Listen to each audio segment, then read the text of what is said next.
What's going on today? Well, first of all, good morning. My name is Marcus Coleman, Marcus Coleman, founder and president of Save Ourselves and supporter of the KJ movement, Kendrick Johnson. We have supporters today that are joined with the parents of Mr. and Mrs. Johnson and counsel. They are headed on a trip on the day after what is their son's 24th birthday, which was yesterday of October 10th. What we're here to call for is simple. We're standing here at the steps of the Richard B. Russell Federal Building. We know that Kendrick Johnson's investigation federally was handled initially by the Middle District of Georgia. We're at the Northern District of Georgia location, the Middle District being in Macon, along with the U.S. Attorney's Office out of Ohio, along with the Department of Justice, specifically the Homicide Division. July 20th, 2016, the federal investigation into Kendrick Johnson was closed. We are calling on the new administration to review the findings and reopen the federal investigation into Kendrick Johnson. We're also calling for a reopening of the state investigation into Kendrick Johnson. Very briefly, some reasons why we're calling for a reopening on the federal level is because of the unethical behavior, to put it lightly, on behalf of the federal government. Mr. and Mrs. Johnson were persuaded to meet with 2 U.S. Attorney offices and, again, the Department of Justice without legal representation. We feel like that is unethical, to say the least. We would like the Trump administration to review the findings of that investigation, and the reason that we call on behalf of the Trump administration, not only because it is the current administration, but because of his recent comments as it relates to the Department of Justice, because of his recent stance that he has taken as far as the FBI. It is our agreement with this administration that the FBI and Department of Justice and other branches of government definitely have corruption running through them. We see this in the Kendrick Johnson investigation. Something that's also important to note, that since the closing of the investigation, the Johnson family has exhumed their child's remains yet again and performed a third autopsy. The third autopsy confirms the second, which conflicts the first. The first stated positional asphyxia. The second autopsy stated blunt force trauma. And since now the third autopsy states blunt force trauma. Also in the meeting with Mr. and Mrs. Johnson only, not their legal representation or anyone else that they felt should be a part of that meeting, they were told that the second autopsy is the most accurate. I want to make sure this is clear. At that point in time, it was only the positional asphyxiation one, the story that Kendrick crawled into this mat to retrieve a shoe, suffocated, and died. We all felt that was bogus and knew it was bogus from Jump Street. At that time, there was a second autopsy which said blunt force trauma to the face of these parents. The federal government clearly stated that the second autopsy is the most accurate, but there is not enough information to point to any individuals or one individual. Therefore, we must close the case. I mean, hell, they investigated the spokesperson of Subway by the name of Jared for at least 5 years. The Kendrick Johnson case was not given that amount of time, and considering the rhetoric that was spewed. Lastly, I'll say the reason for the reopening of the state investigation is because we just can't act like this young man's organs went missing legally. We can't act like his every single organ in his body, his brain, his lungs, his heart, his liver, and his tongue and windpipe were all removed. We have information that we will go in detail at a later date, but we have information where we're now able to accurately state that after the first autopsy that took place in the GBI lab, that the organs were placed in a bag and placed back into Kendrick's body, leaving the GBI lab. So through process of elimination, we feel like the state owes it to this family to locate or to determine what happened to the organs of Kendrick Johnson, and to just tie this on a national level. We see time and time again, family after family, loved ones are being found with their organs missing. I think this country, I think this is a human rights issue on a global level, to be quite honest. We owe it to find out what is happening to the organs of our loved ones, of our children, of our friends, and that does not need to go unchecked. So to recap, we're calling for an opening of the investigation on the federal level, along with the reopening of the investigation on the state level. At this time, I will bring up global human rights activist, Dr. Joe Beasley. Well, my condolences remain the parents of this young man. I've been down to Valdosta on a couple of occasions. I was in Macon and met with the head of the federal government, and I was confident, because he sounded confident that he had some information that would confirm some of the suspects in this case. There was some guilt involved, and I was really shocked when I learned that this case had been kind of set aside. I've been coming around here for a long time, almost 83 now. Some things just don't make any sense. And this is one of the cases that don't make any sense. How is it that a young man would get it rolled up in a mat and get to die from suffocation? It just doesn't make any sense. And so I joined this family, this attorney, the spokesman, and saying this needs to be reopened. It just doesn't pass the smell test, quite frankly. So justice for this family, losing a loved one, a young man that potentially could have been the president of the United States. So much promise just snuffed out by some rogues. And so we'll continue to stand with his family and this representation by the lawyer and spokesperson. And we want justice in this instance. It needs to be reopened. Thank you. I want to make sure we're clear. Kendrick Johnson's federal investigation was not closed, stamped accidental death. That's extremely important. I already stated about the second autopsy being the most accurate, which was stated by members of the federal government, but it is not stamped as an accidental death. Also, I want to make sure we're clear. Kendrick Johnson federal investigation was one of the top 3 domestic priorities of then Attorney General Loretta Lynch. How does a case go from one of top 3 of her domestic priorities to case closed with not enough evidence? Last point before we bring up Mr. Johnson. We have knowledge that during the tenure of Loretta Lynch, there was a letter mailed to the Attorney General, signed off on several retired FBI agents, saying in this witch hunt, stop depleting resources of the federal government for this witch hunt. We don't have time to recap the whole story, but we know that an active federal government that lives in Valdosta's home was raided, items were seized, along with his 2 sons in separate universities. All 3, the home and the 2 different university dorm rooms, were all raided by the FBI and items seized. Since when does the FBI hit their own and not have good reason to?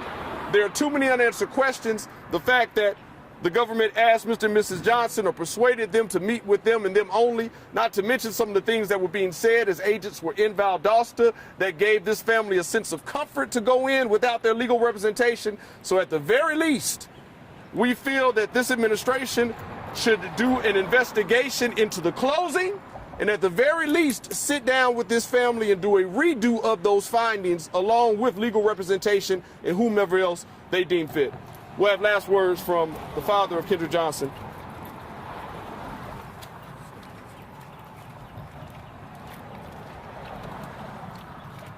We are seeking justice for our son Kendrick. This still is an open wound. And all I can say at this time is we are still going forward, fighting for justice, and calling for the reopening of the federal investigation. Thank you. I'll take any questions. You stated a lot of points that we may not be familiar with. You're saying, okay, well, for example, what was the issue with the family, the parents being explained to about where the investigation, I guess, concluded?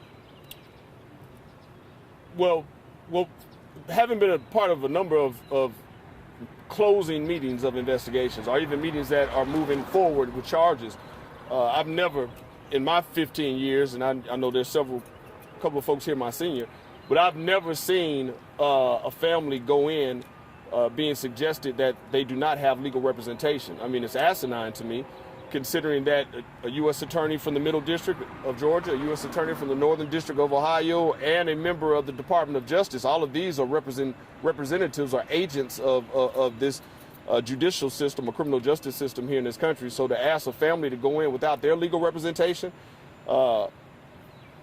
unethical to say the least, but unwise, I think, a move on our end. And but since it was a suggestion, not even really a suggestion, honestly, it was almost like dangled over their head. That's the only way that they would meet with them. What do you have to hide from folks that, are in the legal field, number one, are folks that are very versed with this case? And now let me make sure we're clear, because it was July 20th, 2016. Here we are, 3 years later. This family was trusting. I mean, they were rightfully so. They were trusting because they had members that were, in constant communication with them. So I do understand, how that mistake could have taken place. But combined with the verbiage that the second autopsy is the most accurate, I mean, how do you think a family feels leaving a meeting with the investigating body saying that they know that he was murdered, but we just don't have enough evidence? So that doesn't mean you close. That means you keep poking. And what was wrong with the meeting that they had? I'm sorry? What was wrong with the meeting that they had? No legal representation, and the fact that the meeting was closed after saying that your son, we believe, died of actions not of his own. And Let me clearly state, your son died of blunt force trauma, because that was the assessment of the second autopsy. And what do you think went wrong with that meeting? I think there was no legal representation there or anyone else there that could have continued to poke holes. I think as a family who had been, still grieving, but years at that point grieving, I think hearing that shock, and this is no discredit to them by any means, but, a family has their own pains and issues to deal with. You need another set of eyes. You need another set of brains in there. The same way they had multiple people in there. I don't think a family has the ability, no matter how capable they are, to process all the layers that take place in the closing of a federal investigation, especially with being told that the second autopsy is the most accurate. Are you saying they were taken advantage of? That's exactly what I'm saying. What is that? What are you saying? Well, taken advantage of, I think, would be a little too light. I think they were exploited. I think that their kindness was taken for weakness. Let's be clear, man. I mean, this murder has turned the city of Valdosta upside down. It has split, family members and friends. FBI agents' homes and his son's dorms getting raided is not something that happens on the norm. This family has been a victim of ridicule over and over again, acting as if that they are trying to do anything other than seek justice for their child. So I think it was a legal game that was played in a smokescreen in a sense. And if there's nothing to hide, there should be no problem with bringing in whomever they choose along with legal representation to do a redo. And what was the point of you mentioning that certain people's dorms were raided, homes were raided? What's the point of that? Well, the point of that is clear because at one point in time, a local FBI agent, along with his two sons that were classmates or schoolmates of Kendrick, were the target of the federal investigation. Those three targets, got hit as targets do. Their place of living, their dwellings were raided. we know just by working in the community that when the FBI comes and raids a house, they got a 98-point-something% conviction rate. And so if they raid the house of their own, we would think that that would be a lot higher, which is the reason why that letter was sent to Loretta Lynch. A lot of people didn't like this administration of color poking and prying in the backwoods of Valdosta. And it's our position that we think maybe this administration, due to the pressure of some of retired FBI agents, which we have a letter that we know that she received, maybe that caused some influence, which is why we're calling on this current administration, one that seems to understand that there's some corruption at the federal level. And we feel like you don't need to look any further than the death of Kendrick Johnson, the murder of Kendrick Johnson. Do you think Trump could help you with this? Oh, absolutely he could. Absolutely. Again, for an administration that utters that the Department of FBI, can be bullies. For a individual that utters that there is corruption even at a high level, of course he is uttering that as it relates to himself, but he's getting a lot of credit right now for criminal justice reform. I have a couple of colleagues that are a part of this coalition of organizations that support the criminal justice reform. So we feel like the epitome of a case of corruption dealing with federal government is the murder, the death of Kendrick Johnson. So absolutely, can the President of the United States help? Absolutely. Will he help is a whole nother story. Why does the family think that there's something suspicious about this? Because from day one, they were told that their son dove headfirst into a mat, suffocated, and died.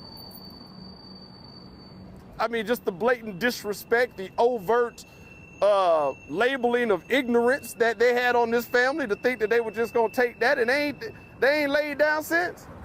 You know, this is a family that, every day of the week for years was at the steps of the courthouse and still continues to protest. It's a family that participated in civil disobedience. Seven members were arrested, including the parents. This is a family that travels the country helping out other families who have even gotten justice or roads to it, when it appeared that Kendrick Johnson, by way of the federal government, talking to this family that his death would be rectified with justice. And now here we are approaching 7 years in January, standing here in Atlanta, demanding a reopening. It's actually one of the worst miscarriages of justice of any case all across this nation. Why is the answer the investigators gave not acceptable? Because you have two conflicting autopsy reports. That two conflicting autopsies that support one another, that conflict the only one that is, and I want to make sure it's clear. I was going to say the only one that was the basis for closing. But understand, in that meeting, the basis for closing this investigation was not that they determined Kendrick Johnson died as an accident. It was stated that the second autopsy is the most accurate, which was blunt force trauma. And again, since then, there has now been a third autopsy, which supports the second, which conflicts the first. So they ain't never going to rest. So I guess from what I'm hearing, under the current administration, under Trump's administration, it's part of the reason why the timing of why you guys want to reopen this case. This investigation took place solely under the Obama administration. I don't care what the name of the previous administration would be. If the result is where we are now, we would be asking for this new administration to look into it. But again, when you persuade them not to bring in their legal representation or others who can help in that discussion, and then when you state to them that the second autopsy is the most accurate, we feel like this administration is a very good fit to understand that there is corruption in the FBI and also the Department of Justice. So we feel like along with his First Step Act and criminal justice reform that he's getting a lot of kudos for, the death and murder of Kendrick Johnson is something that just fits hand in glove with the rhetoric spewing from the administration. Are you asking them to would you like for the administration to reach out to you? Well, yeah, we plan on sending certified letters to the DOJ, to the administration themselves, to the administration itself. We have a member, two that I named, but one that has spoken with me personally and plans on talking to the president about this. By no means are we naive. You know, we do understand that there's different ideologies and hateful rhetoric that has been spewed. But I think I can easily speak for this group here We don't care what some of your other initiatives may be, as long as we got a common denominator on criminal justice reform and righteousness and fairness in these United States of America are yet to be. So that is where we feel our common denominator is as it relates to the corruption in the FBI and corruption in the Department of Justice. And to be clear, when you say justice, what exactly are you looking for? Uh, What's your idea of justice? Well, you have a dead child and no one held accountable. You have a dead child and family being just smeared through the media as if, you know, they have a problem or they're causing the problem. You have a dead child where nobody's held accountable. You've got a dead child that, you know, took place during school hours on school grounds. You know, it didn't even want to give an honorary diploma. You got a dead child down in South Georgia where we know that he died by no fault of his own. We have 2 autopsies that support that. So justice or a form of it would be someone held responsible, the correct person or persons held responsible for who killed Kendrick Johnson and to help to cover it up to get to this point where we're almost 7 years later still screaming, what does justice look like?